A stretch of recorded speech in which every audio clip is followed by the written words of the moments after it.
MLC అభ్యర్థి బొత్స సత్యనారాయణ గెలుపుపై ఉమ్మడి విశాఖ ఎంపీటీసీలు, జెడ్పీటీసీలు, కార్పొరేటర్లు, కౌన్సిలర్లతో వైఎస్ జగన్ వరుస భేటీలు నిర్వహిస్తున్నారు. ఎన్నికల్లో వ్యవహరించాల్సిన తీరుపై దిశానిర్దేశం చేస్తున్నారు. నిన్న అరకు, పాడేరు అసెంబ్లీ నియోజకవర్గాలకు చెందిన ప్రజాప్రతినిధులతో సమావేశం నిర్వహించారు. నేడు రెండో రోజు కూడా వైఎస్ఆర్సీపీ ప్రజాప్రతినిధులతో వైఎస్ జగన్ భేటీ కానున్నారు. పాయకరావుపేట, పెందుర్తి, నర్సీపట్నం నియోజకవర్గాల ప్రజాప్రతినిధులు ఈ భేటీకి హాజరు కానున్నారు.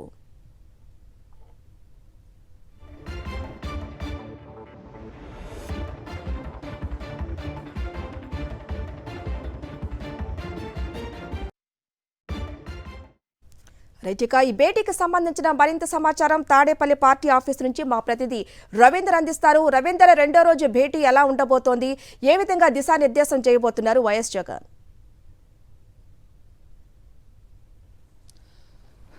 హరిత, ఉమ్మడి విశాఖ జిల్లా స్థానిక సంస్థల కోట ఎమ్మెల్సీ ఎన్నికలకు సంబంధించి జరగబోతున్నటువంటి ఎన్నికల నేపథ్యంలో వైఎస్ఆర్ కాంగ్రెస్ పార్టీ పూర్తి స్థాయిలో సన్నద్ధమైంది. ఇప్పటికే సీనియర్ నాయకుడు బొత్స సత్యనారాయణ ఎమ్మెల్సీ అభ్యర్థిగా ప్రకటించినటువంటి వైఎస్ఆర్ కాంగ్రెస్ పార్టీ ఇప్పుడు ఆ పార్టీకి సంబంధించినటువంటి ఓటర్లుగా ఉన్నటువంటి స్థానిక సంస్థల ప్రజాప్రతినిధులు ఎవరైతే ఉన్నారో వారందరితో కూడా పార్టీ అధినేత వైఎస్ జగన్ సమీక్షా సమావేశాలు నిర్వహిస్తున్నారు. నిన్న అరకు, పాడేరు నియోజకవర్గాలకు సంబంధించినటువంటి ఎంపీటీసీలు, జెడ్పీటీసీలతోటి సమావేశమైనటువంటి జగన్ ఈరోజు పెందుర్తి, పాయకరావుపేట, నర్సీపట్నం నియోజకవర్గాలకు సంబంధించినటువంటి స్థానిక సంస్థల ప్రజాప్రతినిధులతో కూడా సమావేశం కాబోతున్నారు. మరికొద్దిసేపట్లో అంటే దాదాపు 11 గంటల సమయంలో ఈ కార్యక్రమం అయితే ప్రారంభం కాబోతుంది. ఈ సందర్భంగా ఆ 3 నియోజకవర్గాలకు సంబంధించినటువంటి ఎంపీటీసీలు, జెడ్పీటీసీలతో పాటు స్థానికంగా ఉన్నటువంటి మున్సిపల్ కౌన్సిలర్లు కూడా హాజరు కాబోతున్నారు. మనం చూస్తుంటే దాదాపు 387 పైగా బలం వైఎస్ఆర్ కాంగ్రెస్ పార్టీ వైపు ఉంది. అంటే మొత్తంగా చూస్తే 833 మంది ఓటర్లకు గాను 600 పైగా వైఎస్ఆర్ కాంగ్రెస్ పార్టీ వైపే ఉన్నారు. కేవలం 200 మంది మాత్రమే తెలుగుదేశం పార్టీకి బలం ఉన్నప్పుడు కూడా తెలుగుదేశం పార్టీ అక్కడ ఎమ్మెల్సీ ఎన్నికలకు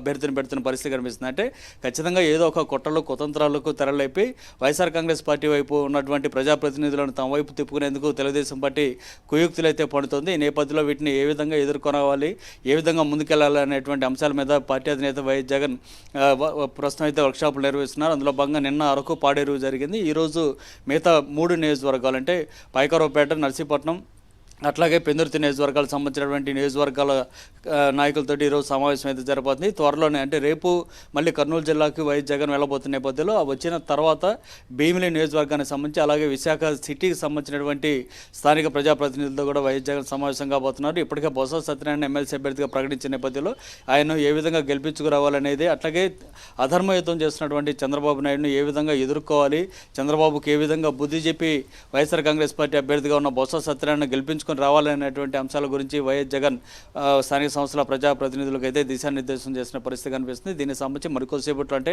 ఖచ్చితంగా 11 గంటలకు సమావేశం జరగబోతుంది. తాడేపల్లిలోని వైఎస్ జగన్ క్యాంప్ కార్యాలయంలో ఈ కార్యక్రమం అయితే జరగబోతుంది. ఇప్పటికే విశాఖ జిల్లాకు సంబంధించి 3 నియోజకవర్గాలకు సంబంధించినటువంటి స్థానిక ప్రజాప్రతినిధులు ఒక్కొక్కరు కూడా క్యాంప్ కార్యాలయానికి చేరుకుంటూ ఉన్నారు. హరిత, థ్యాంక్ యూ రవీందర్.